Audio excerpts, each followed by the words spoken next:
The views and opinions expressed in our program are those of the speakers and guests and do not necessarily reflect the views or positions of any entities they represent. All rights reserved. Hello, and welcome to our special edition series, SDGs and What You Need to Know. Together, we will be explaining and discussing the UN Sustainable Development Goals. Our mission is to educate everyday citizens about SDGs, what they are, what they mean, how the laws and policies that are and have been passed can and will affect us, not only here in Canada, but around the world. Additionally, by learning and understanding these 17 goals, we can all become one step closer in helping to affect change in this world from a grassroots perspective. Let's get started with Sustainable Development Goal number 15, Life on Land. Goal 15 is about conserving life on land.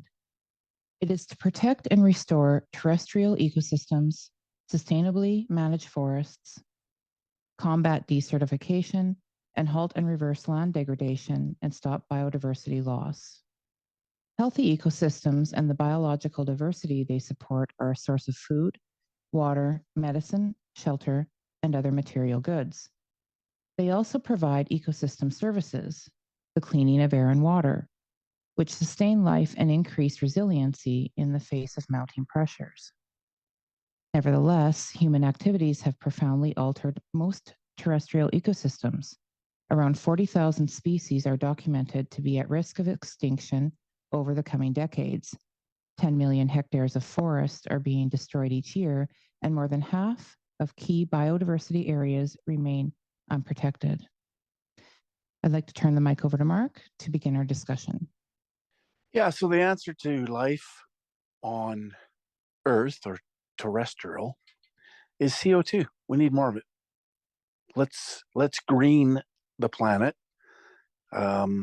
Let's feed the plants, vegetation, trees what they want, which is CO2.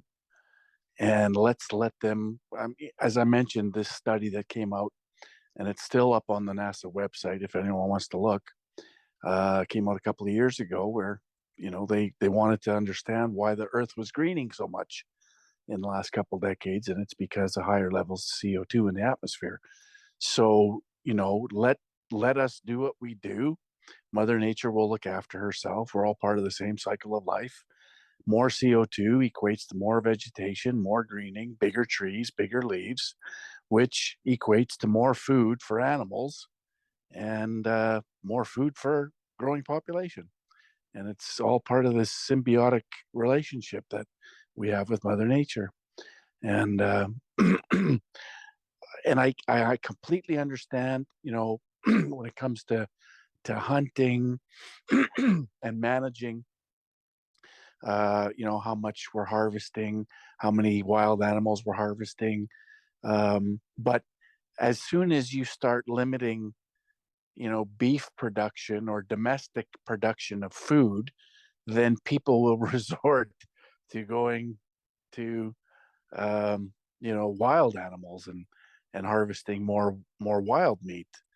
And so there's another contradiction we've identified in all of this, because people will still want meat. They're not going to eat crickets. They're not going to eat protein replacement. They're not going to eat plant-based protein. They want meat. And so, you cut off one source, they're going to find another source. So I'm all on board with managing wildlife responsibly, and I think we're very good at that, especially in Canada. We've lived off the land since we got here, and natives have lived off the land since they got here, and we're very good at managing our wildlife, and so let us just carry on doing that. We don't need some unelected, unaccountable foreign entity dictating the terms of our lives and our way of life in this country. We can figure it out on our own. We've been doing it for a very long time. And, you want to talk about First Nations rights. Well, there's a lot we can learn from First Nations and how they use the land they live off the land. They did for centuries before we got here, and we did learn from them, and we continue to learn from them, and that's a good thing. We don't have to restrict human activity and restrict human behavior um, to reach some sort of far-fetched goal that was created through manipulated modeling. It's we're not the world is in itself self-sustaining, and so this idea that we can control it all, we need to control it all, is farcical. And I think, as long as we have the attitude that this is our earth and we want it to continually to sustain our lives, and we have to act, responsibly, and we will do that, and we will continue to do that. Even as the population on the planet grows, we're going to adapt. We're going to um, invent. We're going to innovate. We're going to figure out ways to do that and to live this and continue this symbiotic relationship with Mother Nature. Um, so that's where we can start the discussion. Yeah, 15.3 basically really talks about the decertification to restore degraded land and soil, including land affected by decertification. As a, I mean, yeah, like that's something that's really, as a farmer, it's like, is my land certified to farm? Because naturally we do that, right? I mean, pasture land is pasture land because it's usually light soiled. It doesn't grow crops very good, so we plant hay on it. And yes, it does get broken up because hay basically doesn't produce after, whatever 15-year period. Most guys will break it up and replant it again, so it's uh, get significant yields back again. But the certification process, like, where did this come from? It's basically governments and UN telling us what land's going to be certified and what isn't again. And there again, it's just another part of the planet that they're trying to, control, saying this is profitable, this isn't, and it's like we do this on our own. That's why land values are the way they are, and capitalism takes care of that all on its own. Yes, during prices that are high, we've seen, marginal land get broken up and planted into, crops for a few years, but then when the prices, go back down traditionally, that land becomes non-productive again, so they naturally put it back to hay. And that's the way the cycles go, is because the prices go up because of a drought situation somewhere, not only here but in the world. So basically, the prices go up, and we chase that market to provide food for people. And we don't overproduce because it's like anything else. If there's too much, it's non-profitable. So this is yet again just another, you know, few trying to control the many. Yeah, and we look at wetlands as well. This is something, again, we speak of contradictions because their initiatives is to create more wetlands. And I'm not opposed to them, but they are a source of methane.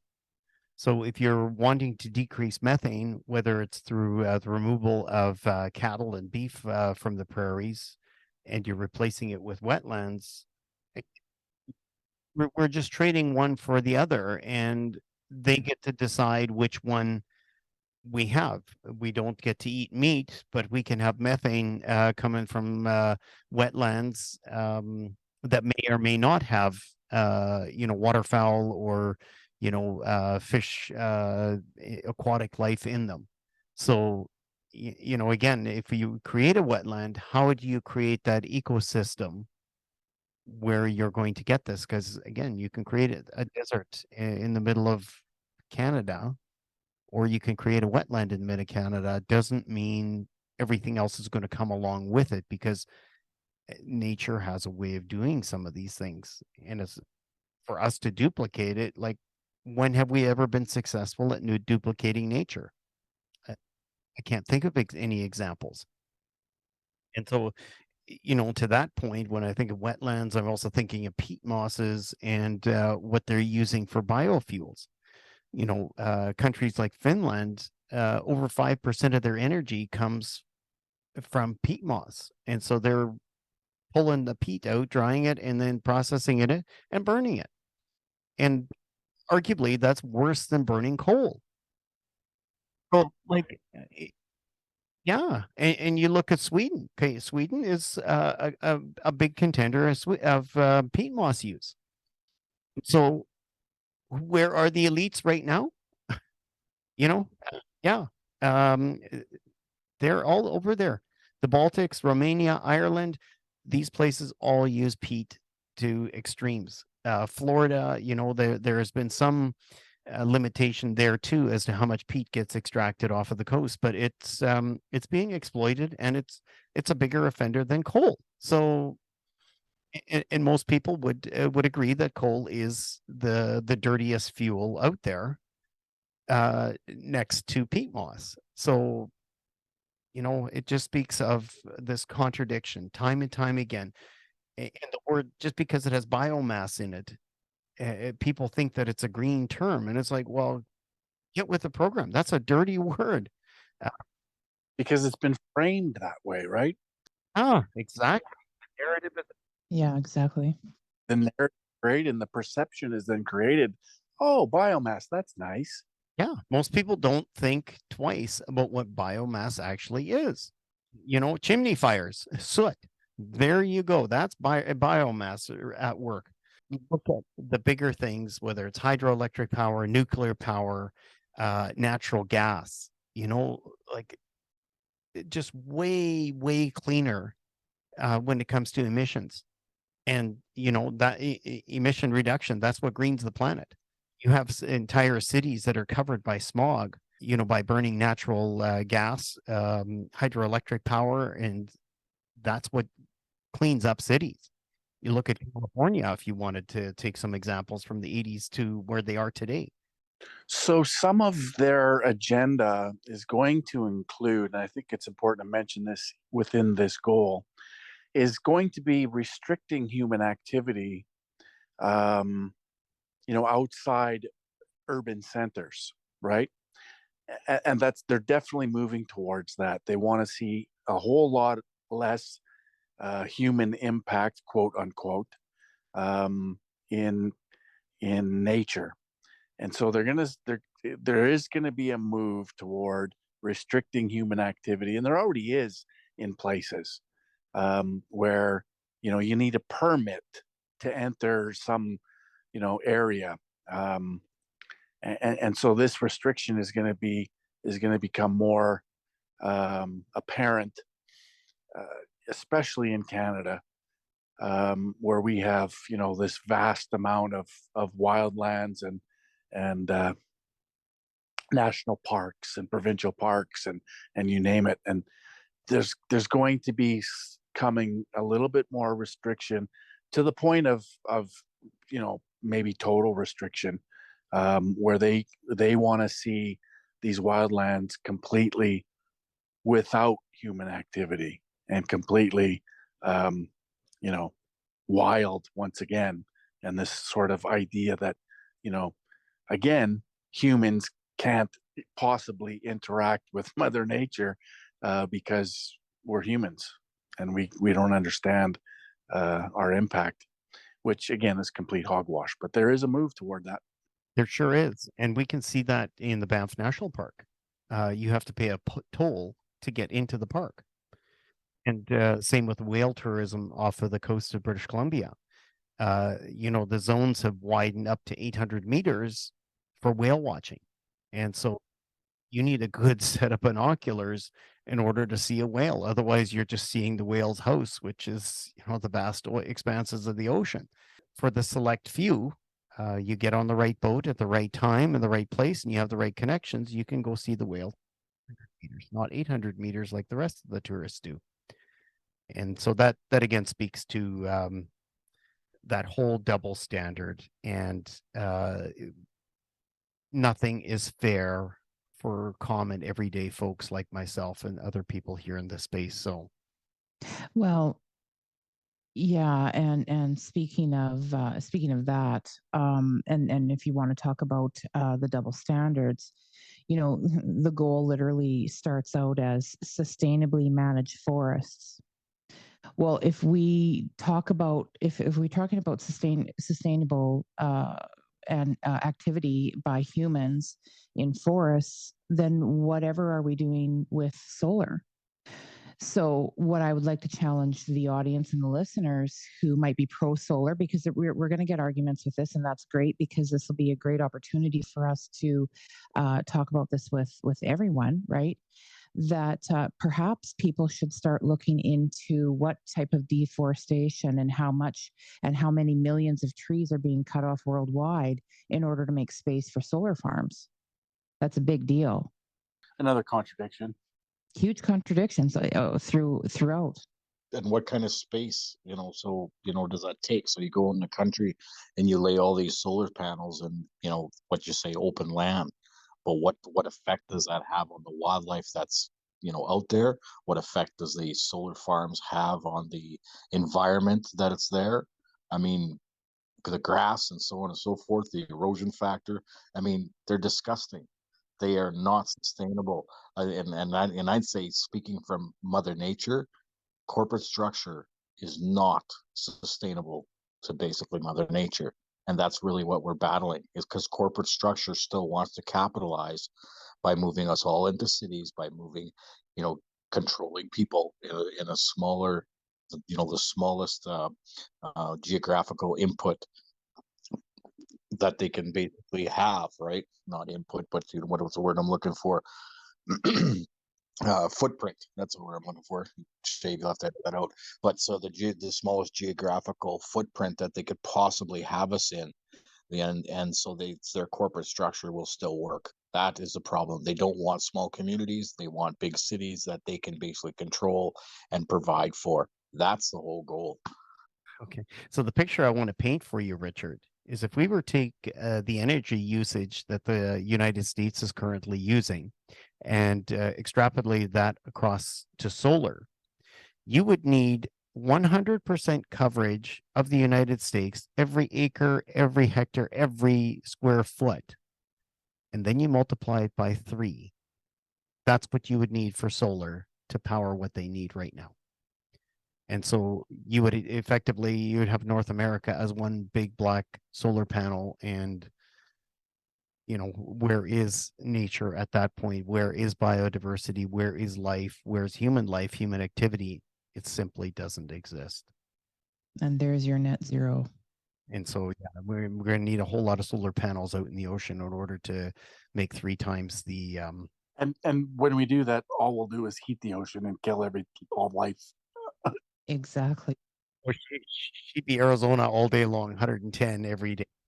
Oh, all I was going to say, honestly, you guys, I've said this before. It's one gigantic gaslighting mission here they're on.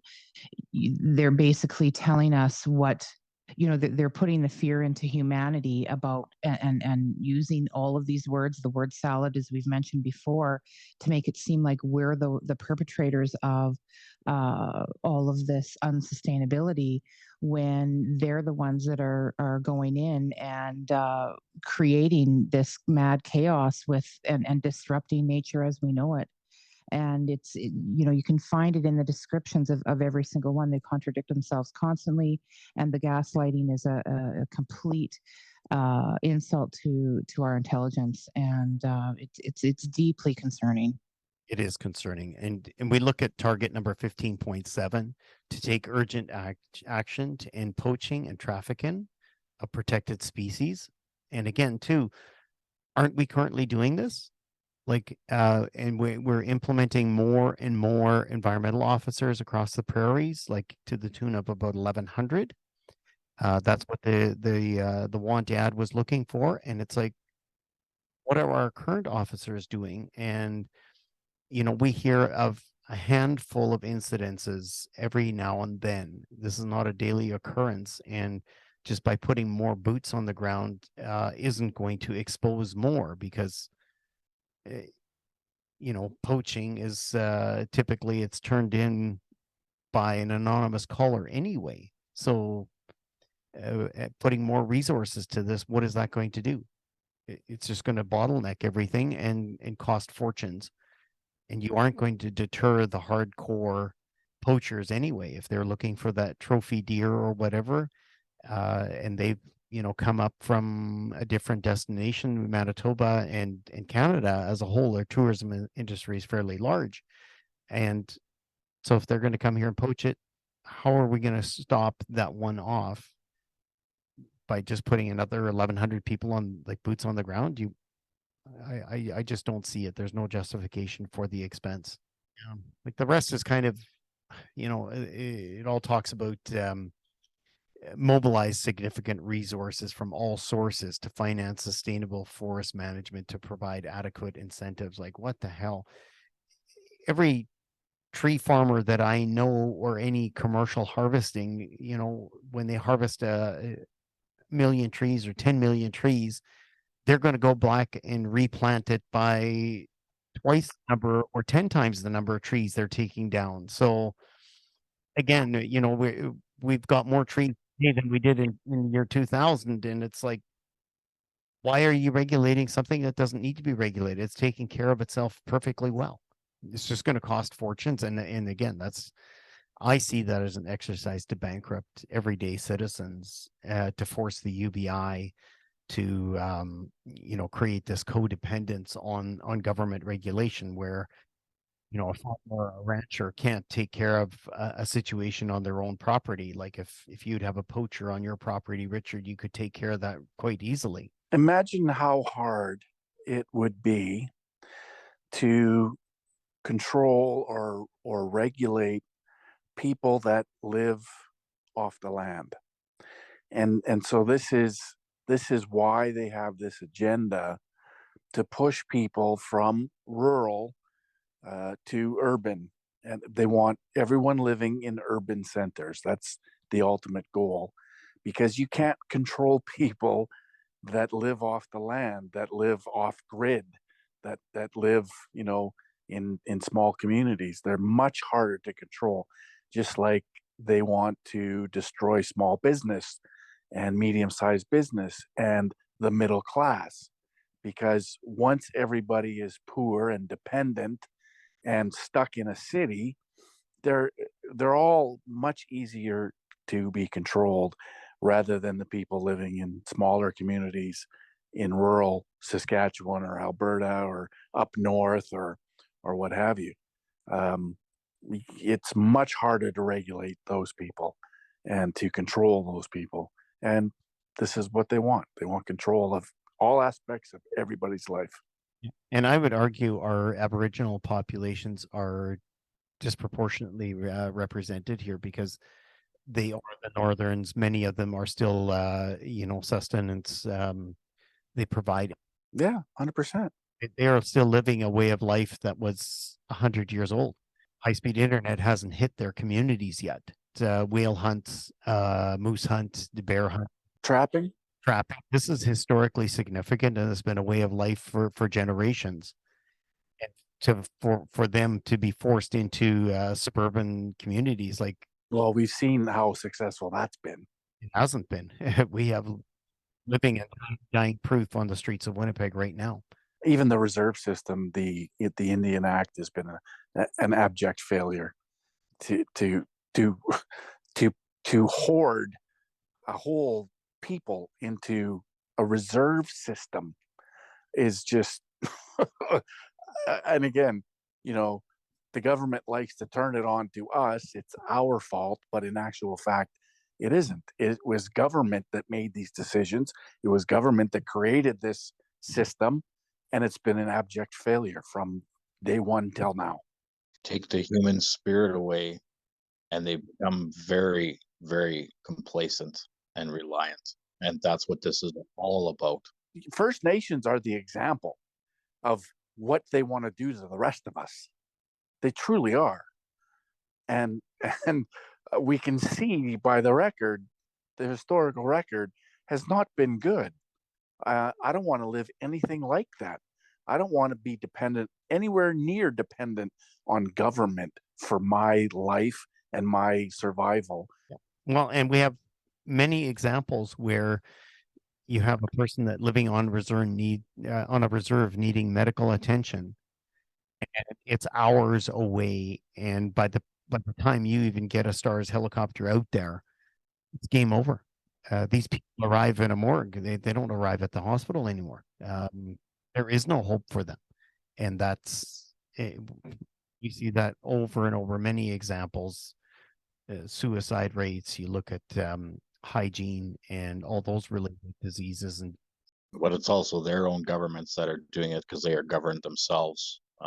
And so it isn't all white man's governments that has done it. It's been a coalition effort by their own governments along with ours. And we're all people on this planet and people of this land, and we're all battling governments. And now we're battling a foreign entity of the United Nations here that's thinks it's got all the answers for all the humans, which are just a bunch of ideological morons, for the best that I can sum up here. That's a wrap, folks. We would like to thank you so much for joining us in this journey. If you found this episode valuable, please share it with others on your social media platforms. Thanks again for listening.